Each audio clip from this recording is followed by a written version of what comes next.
ketemu lagi di channel Ayo Investasi. Nah, buat teman-teman yang ingin investasi di reksadana, namun saat ini masih bingung kalau apakah saat ini kok waktu yang tepat untuk investasi di reksadana, apakah dananya akan berkembang atau jangan-jangan malah akan terjadi sebaliknya. Apalagi sekarang memang masih masa-masa pandemi seperti ini, ekonomi masih belum bangkit.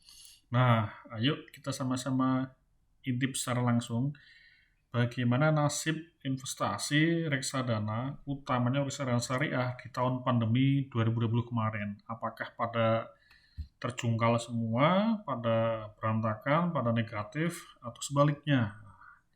Oke, kita tengok ya. Nah, teman-teman ketahui tahun 2020 memang tahun yang berat, di mana pandemi datang melanda ke semua negara, termasuk ke negara kita. Dampaknya luar biasa. Ekonomi tumbuh negatif, bahkan sempat satu kuartal itu menyentuh minus 5,32%. Dampak lainnya pengangguran tiba-tiba bertambah sampai 9,7 juta orang, luar biasa. Sehingga sangat bisa dimaklumi kalau ekonomi kondisinya sangat-sangat berat, sebagaimana gambar di samping ini, kondisi pandemi yang melanda di semua daerah gitu ya, semua negara. Nah, pertanyaannya bagaimana dengan nasib investasi reksadana, utamanya reksadana syariah? Apakah juga terdampak? Apakah juga terjungkal di tahun-tahun pandemi kemarin itu, tahun pandemi saat ini? Nah, kita akan lihat data secara langsung. Nah, data ini saya akan mengambil dari marketplace yang ada di Bibit, teman-teman ya. Nah, sebagaimana kita ketahui, reksadana itu ada 4 ya, tapi bisa kita bagi 3 saja. Yang pertama adalah reksadana di bidang pasar uang, kemudian obligasi, dan ketiga adalah di bidang saham. Nah, sekarang kita tengok bagaimana nasib investasi reksadana di pasar uang. Apakah jeblok? Nah, ini ternyata hasilnya teman-teman semua.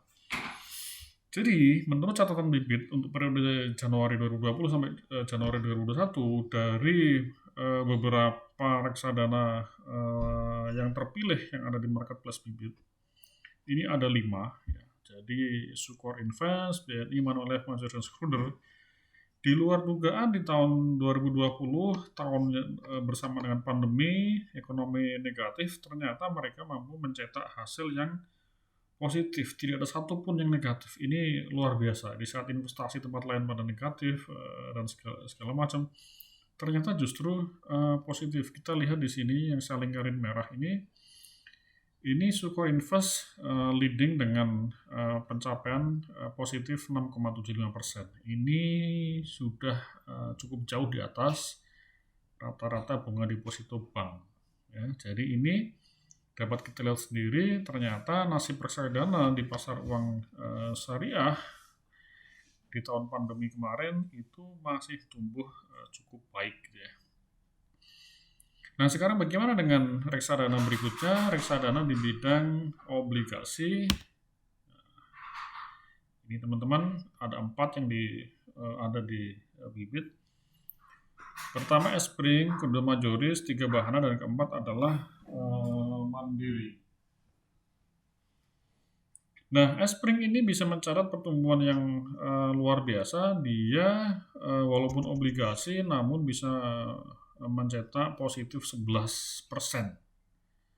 Disusul oleh Majoris dengan 9,8, Bahana 9,3, dan Mandiri 4,9.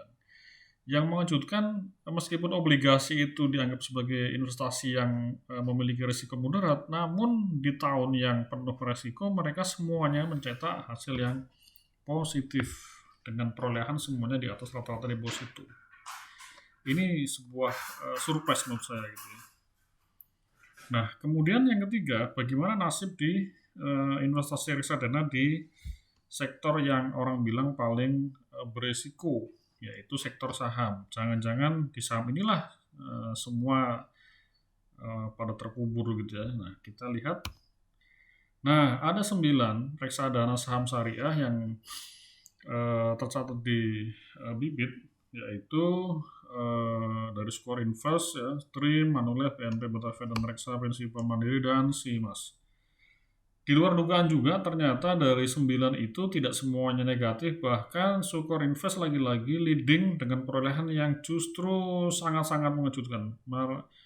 Sukor Invest mampu mencetak return 30,63% dalam 1 tahun, tahun-tahun ekonomi lesu. Ini sangat mengejutkan walaupun ternyata dari 9 itu 5 mencetak kerugian atau negatif. Namun secara rata-rata akumulasinya adalah masih positif walaupun positif 1,21. Nah, data ini menunjukkan bahwa investasi di saham itu memang investasi yang sangat menantang. Jadi kalau kita pandai-pandai memilih manajer investasi, kita bisa mendapatkan gain atau cuan sampai 30% walaupun seasonnya tidak menentu gitu ya. Namun kalau kita tidak pandai memilih manajer investasi, kita bisa mendapatkan negatif juga. Namun sekali lagi ini hasilnya masih positif teman-teman ya. Nah, jadi dari data yang ada tadi, kita dapat menarik kesimpulan bahwa ternyata nasib investasi reksadana syariah di tahun pandemik 2020 kemarin rata-rata secara keseluruhan masih tetap positif. Pasar uang dan obligasi semuanya berhasil mencetak kinerja yang positif ya. Dan kemudian untuk saham sebagaimana biasanya bervariasi ya antara minus 20 sampai yang paling bagus positif 30%. Kalau di obligasi tertingginya 11%, tapi di saham bisa sampai 30%. Nah, artinya apa? Jika di kondisi pandemik saja masih positif, apalagi di tahun 2021 ini, di mana diperkirakan ekonomi akan mulai pulih. Gitu ya. Jadi, jangan tunda investasi. Mulai dari yang kecil, meskipun hanya 100 ribuan, dan mulai dari sekarang. Nah, kalau Anda ragu akan masuk kemana, Anda kenali diri Anda. Kalau Anda tipikal yang low and moderate risk, Anda bisa pilih reksadana dan pasar uang dan obligasi. Sebagaimana data tadi telah kita lihat, tidak ada satupun yang negatif ya, walaupun di tahun pandemi. Tapi kalau Anda seorang challenger, silahkan pilih reksadana untuk berekspektasi return sampai 30%. Nah, kalau Anda memang tertarik, silahkan mulai dari sekarang. Anda bisa pakai platform Bibit, silahkan download Bibit di Play Store. Kemudian untuk mulai, Anda bisa masukkan referral code AYOIN25 untuk mendapatkan cashback 25.000. Nah, selamat berinvestasi. Terima kasih. Assalamualaikum warahmatullahi wabarakatuh.